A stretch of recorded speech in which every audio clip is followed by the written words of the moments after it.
Bismillahirrahmanirrahim. Assalamualaikum warahmatullahi wabarakatuh. Selamat datang kepada teman-teman yang meluangkan waktunya, yang mungkin saat ini sedang santai, yang mungkin saat ini juga yang ingin mencari tutorial bagaimana belajar membuat sebuah database. Nah, lebih tepatnya itu di sesi ini, di tutorial kali ini saya sebut dengan belajar namanya aplikasi basis data. Oke teman-teman ya. Kalau kita mendengar yang namanya database itu saya rasa bukan sesuatu yang aneh. Bener ya? Karena dari generasi Y sampai Z milenial pun mereka sering nih mendengar database. Bener gitu ya. Nah, untuk itu kalau kita mempelajari aplikasi basis data ini, mungkin pertama kali yang kita dengar itu pasti namanya database. Ya, ini berarti ini adalah istilah baru yang tidak asing lagi. Nah, mungkin awalnya saya pikir ini adalah istilah baru buat teman-teman yang baru belajar. Tapi ternyata setelah saya cek-recek, ternyata ini bukan istilah yang baru lagi. Nah, kemudian ada namanya SQL. Nah, ini mungkin bagi teman-teman yang baru belajar, apa sih itu SQL gitu kan ya. Kemudian kok ada lagi yang namanya MySQL, apalagi tuh kayak gitu. Kemudian ada juga yang namanya query. Ternyata database itu tidak hanya satu aja, ternyata banyak nih istilah-istilah lain. Ada SQL, ada MySQL, ada query, kemudian ada field, kemudian ada object. Nah, ini kan istilah-istilah baru yang mungkin teman-teman akan sering dengar dalam proses di tutorial kali ini. Kemudian ada juga yang namanya record. Nah, ini istilah-istilah barulah yang mungkin teman-teman akan sering dengar ketika kita melakukan mungkin bagaimana membuat query. Nah, itulah kita ngebahas query. Oke ya teman-teman. Oke, lanjut. Nah, pertanyaannya adalah, kalau teman-teman sering mendengar apa itu database, pertanyaan yang paling simple, apa itu database? Oke, nah, database itu adalah basis data. Ingat teman-teman, kalau ada yang menanyakan basis data itu apa? Ya, database. Apa bedanya database sama basis data? Ya, beda bahasa. Database itu menggunakan bahasa asing, basis data yang menggunakan bahasa Indonesia. Nah, database atau basis data itu merupakan kumpulan data terstruktur. Ingat teman-teman, kumpulan data terstruktur yang disimpan pada media penyimpanan atau storage yang dapat diolah untuk mempermudah dalam menghasilkan suatu informasi. Begini, mungkin teman-teman pernah tidak ketika membuat EKTP, teman-teman diminta untuk menginput nama, menginput tanggal lahir, kemudian difotoin. Nah, itu adalah kumpulan data struktur. Kemudian disimpan. Nah, setelah disimpan di dalam sebuah media penyimpanan, data yang disimpan tadi kemudian diolah untuk menghasilkan suatu informasi. Misal, saya Bang Raja. Nah, Bang Raja itu mungkin ini gambarnya. Bang Raja ternyata tinggalnya di daerah Natuna misalnya. Bang Raja mungkin saat ini sedang kuliah di mana gitu ya. Mungkin kita contoh misalnya pernah kuliah di Universitas Bina Sarana Informatika misalnya kayak gitu. Mungkin Bang Raja juga pernah direkam nih datanya, sering ngopi di Kona misalnya kayak gitu. Nah, itu kan menghasilkan informasi yang disimpan tadi itu. Berarti ada 3 hal. Yang pertama itu adalah kumpulan data terstruktur, kemudian disimpan, kemudian diolah dan menghasilkan suatu informasi. Itu ya teman-teman ya. Itu adalah apa yang dimaksud dengan database kayak gitu. Contohnya seperti apa? Nah, teman-teman mungkin pernah atau belum atau yang sudah sering bikin blog misalnya, ada namanya WordPress. Nah, WordPress juga sekelas CMS ini juga menggunakan database. Nah, Instagram. Nah, kalau Instagram saya yakin rata-rata teman-teman mungkin sudah kenal apa itu Instagram, bagaimana berinteraksi dengan Instagram, sering bikin status, itu disimpan di mana? Di database, berarti menggunakan database. Ada lagi misalnya di kampus BSI misalnya, untuk menyimpan data mahasiswa, absensi mahasiswa, kemudian untuk mengatur mata kuliah mahasiswa, itu di mana nyimpannya? Di database tadi itu, kayak gitu. Ada contohnya lagi, YouTube. Nah, mungkin teman-teman sering melihat di YouTube, kok ini kita bisa menonton berulang-ulang kali ya video ini. Iya, karena dia disimpan, kemudian ya ditampilkan lagi, kayak gitu. Kemudian, nah, Tokopedia, kita ambil contohnya Tokopedia aja ya.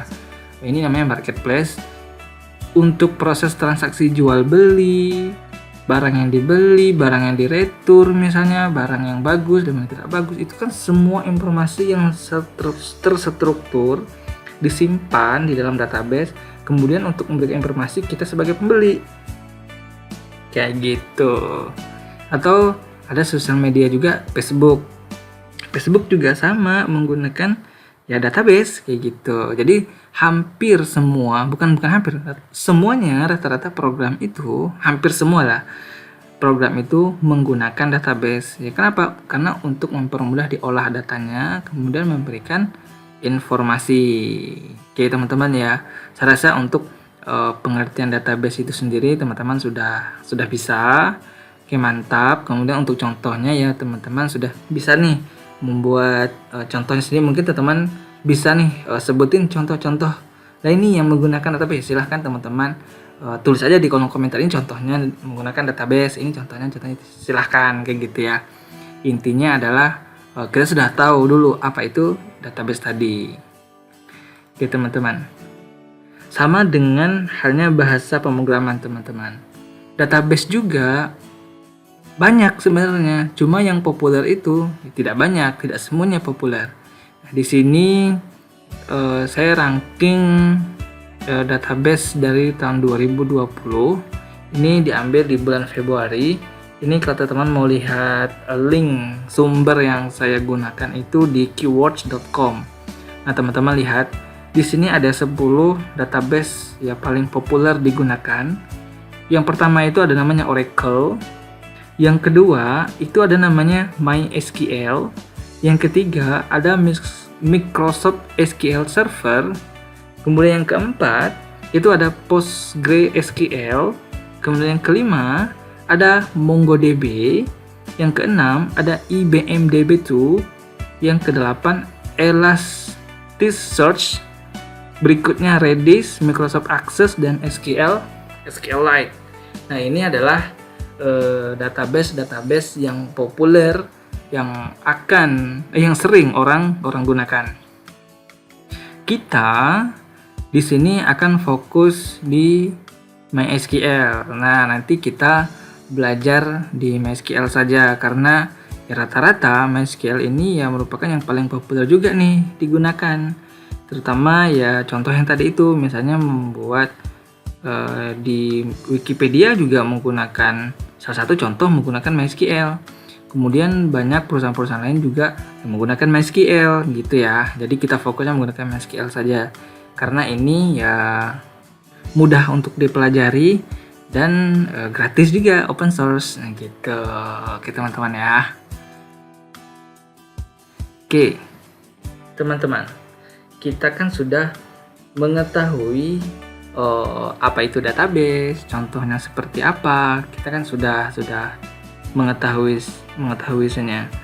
Nah, kali ini apa sih sebenarnya kita belajar database itu? Teman-teman, di sini saya merangkum ada 7 manfaat belajar database. Yang pertama itu yaitu kecepatan dan kemudahan atau speed. Maksudnya gini, kecepatan dan kemudahan ini itu adalah pemanfaatan database. Ingat, pemanfaatan database memungkinkan untuk dapat menyimpan, merubah, dan menampilkan kembali data tersebut dengan lebih cepat dan mudah. Contoh, misalnya di marketplace deh, kayak di Tokopedia atau di Shopee atau yang lainnya atau Bukalapak gitu ya. Kan mereka menyimpan data-data produk.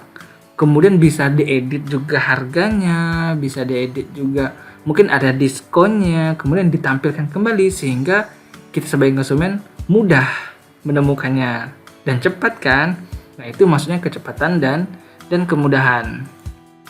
Yang kedua, ada fungsinya atau manfaatnya efisiensi ruang penyimpanan atau space. Maksudnya gini, efisiensi penggunaan ruangan penyimpanan yang dapat dilakukan karena penekatan jumlah redundansi data, baik dengan sejumlah pengkodean atau dengan membuat tabel-tabel yang saling berhubungan. Itu efisiensi ruang penyimpanan. Kemudian yang ketiga, manfaatnya adalah keakuratan atau accurate. Maksudnya gini, pembentukan relasi antara data bersama dengan penetapan aturan atau batas, domain, dan keunikan data dapat diterapkan dalam sebuah database. Nah, ini fungsi keakuratan. Kemudian, yang keempat itu manfaatnya adalah ketersediaan. Nah, yaitu dapat memilih data utama atau master transaksi, data histori, hingga dapat kadaluarsa. Maksudnya data kadaluarsa. Data yang jarang atau tidak digunakan lagi dapat diatur dari sistem database yang aktif. Nah, itu maksud dari ketersediaan. Oke. Yang kelima, itu ada namanya kelengkapan atau completeness. Nah, lengkap atau tidaknya data dalam sebuah database bersifat relatif. Ingat, bersifat relatif. Bila pengguna sudah menganggap sudah lengkap, yang lain belum, tentu sama. Itu maksudnya kelengkapan. Kemudian ada yang namanya keamanan atau security. Maksudnya gini, untuk menentukan siapa saja yang berhak menggunakan database beserta objek-objek di dalamnya dan menentukan jenis-jenis operasi apa saja yang boleh dilakukan. Itu dari fungsi manfaat belajar database bagian keamanan.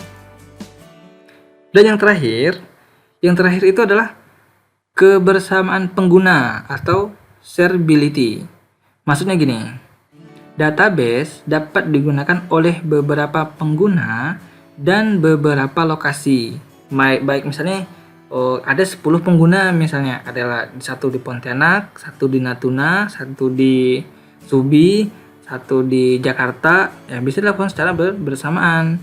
Nah, database yang dikelola oleh sistem aplikasi yang mendukung multi-user dapat memenuhi kebutuhan, akan tetapi harus menghindari inkonsistensi data. Nah, kayak gitu ya. Nah, ini adalah mungkin teman-teman bisa lihat juga ya manfaat lain dari belajar database. Tapi ini saya rangkum ada 7 manfaat belajar database: speed, space, accurate, availability, completeness, security, dan shareability. Itu. Ini adalah 7 manfaat belajar database gitu. Nah, sekarang apa yang dibutuhkan untuk membuat database? Apa teman-teman? Coba tebak. Ayo, coba tebak. Oke. Baik, langsung saja. Sebenarnya banyak apa yang dibutuhkan untuk membuat database ya. Tapi di sini saya fokusnya kita samain saja ya teman-teman. Ada paket namanya SAM. Oke. Ada paket namanya SAM. Nah, nanti teman-teman silahkan download di link yang saya bagikan ini. Ya teman-teman, silahkan teman-teman download nanti di link ini. Kemudian silahkan teman-teman install di banyak juga sih blog atau YouTube cara install SAM gitu ya. Karena SAM ini sebenarnya adalah ini. Nah, sebuah paket perangkat lunak atau software komputer yang sistem penamanya diambil dari akronim Apache, MySQL. Nah, dulu namanya MySQL, sekarang namanya MariaDB. Nah, makanya ada MySQL atau MariaDB. PHP dan Perl. Jadi MySQL itu untuk belajar database-nya atau MariaDB untuk belajar database-nya. PHP itu nanti yang mungkin untuk untuk belajar bahasa pemrograman. Oke. Nah, mungkin teman-teman bisa lihat ini ada linknya di keywords.com, itu sudah dijelasin secara rinci ya, apa itu SAM, apa segala macam. Sebenarnya saya tidak fokus untuk menjelaskan ini. Kita lebih fokus nanti di tutorial ini bagaimana membuat database. Dan kita membuat database itu, teman-teman, kita cukup menggunakan yang sederhana saja. Yang pertama itu menggunakan SAM. Yang kedua nanti kita menggunakan command from. Sebenarnya banyak, bisa juga menggunakan php-admin misalnya. Kemudian juga bisa menggunakan MySQL Yoke juga bisa. Banyak sih sebenarnya tools-tools yang mendukung untuk membuat database ini. Namun kita gunakan yang sederhana saja, mengingat mungkin ada teman-teman yang perangkat lunaknya, maksudnya gini, laptopnya atau PC-nya yang mungkin masih kurang mendukung. Kalau kita menggunakan tools-tools yang saya bilang tadi itu, mungkin akan berat digunakan. Nah, ini kita cukup menggunakan yang sudah ada, command from kan sudah ada. Teman-teman hanya cukup menginstal SAM ini saja, teman-teman ya. Kalau teman-teman ingin mendownloadnya, nih di apache friends.org/download.html. Nah, ini silahkan teman-teman download, kemudian teman-teman install. Nggak susah kok cara menginstalnya, tinggal di next aja udah beres gitu. Oke teman-teman. Nah, ini dia. Sebenarnya tadi saya sudah ngebocorin nih dari 10 database yang paling populer. Kita belajar database yang namanya MySQL, yaitu salah satu aplikasi RDBMS atau Relational Database Management System, atau aplikasi database yang menggunakan prinsip relasional. Nanti kita bisa langsung saja lah ya. Kemudian SQL yaitu struktur query language, yaitu merupakan suatu bahasa atau language yang digunakan untuk mengakses data di dalam sebuah database relasional. Kemudian tadi kan ada kita juga di awal-awal apa itu query. Nah, query itu sebenarnya sama dengan SQL gitu ya. Dan bahasa SQL ini secara praktiknya digunakan sebagai bahasa standar untuk manajemen database relasional. Oh ya, kalau database ini ekstensinya itu adalah .SQL. Nah, kalau kemarin kan menggunakan belajar bahasa pemrograman misalnya PHP, berarti kan ekstensinya adalah .php, HTML berarti .html, CSS CSS. Nah, kalau untuk database, karena kita menggunakan MySQL, maka ekstensinya adalah .SQL nantinya ya teman-teman ya. Oke, nah ini dia, kita sudah mulai menaik level nih pengetahuan kita. Ternyata jenis perintah SQL itu ada 3 teman-teman. Pertama itu ada namanya DDL atau Data Definition Language. Oke, maksudnya gini, itu adalah subperintah dari bahasa SQL yang digunakan untuk membangun kerangka sebuah database. Dalam hal ini database dan tabel. Nah, di sini kan ada beberapa perintah nih, create, alter, dan drop. Nah, misalnya DDL itu untuk membuat database, create database. Nah, ceriate tulisannya itu create ya, create database apa, atau membuat tabel apa, create tabel apa, kayak gitu. Nah, itu contoh dari DDL. Nanti kita akan pelajari satu-satu deh query-nya. Kemudian ada juga DML, Data Manipulation Language. Nah, ini mengolah data yang sudah kita buat. Misalnya kita bikin tabel perpustakaan. Kita bikin database perpustakaan, ada tabel buku. Nah, insert. Nah, ini kan ada insert nih. Insert, select, update, delete.